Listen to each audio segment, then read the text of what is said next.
ವಿಜಯಪುರ ಜಿಲ್ಲೆಯಲ್ಲಿ ಇಂದು ಒಂದು ಭೀಕರ ರಸ್ತೆ ಅಪಘಾತ ಸಂಭವಿಸಿದೆ.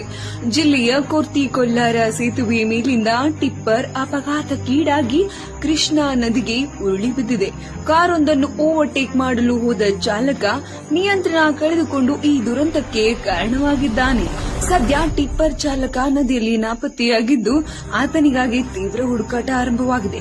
ಬುಧವಾರದಂದು ವಿಜಯಪುರ ಜಿಲ್ಲೆಯ ಕೊರ್ತಿ-ಕೊಲ್ಲಾರ ಸೇತುವೆಯ ಮೇಲೆ ವಾಹನ ಸಂಚಾರ ಎಂದಿನಂತೆ ಇತ್ತು. ಆದರೆ ಕ್ಷಣಾರ್ಧದಲ್ಲಿ ಅಲ್ಲಿ ನಡೆದ ಭೀಕರ ಘಟನೆ ಎಲ್ಲರನ್ನೂ ಬೆಚ್ಚಿ ಬೀಳಿಸಿದೆ.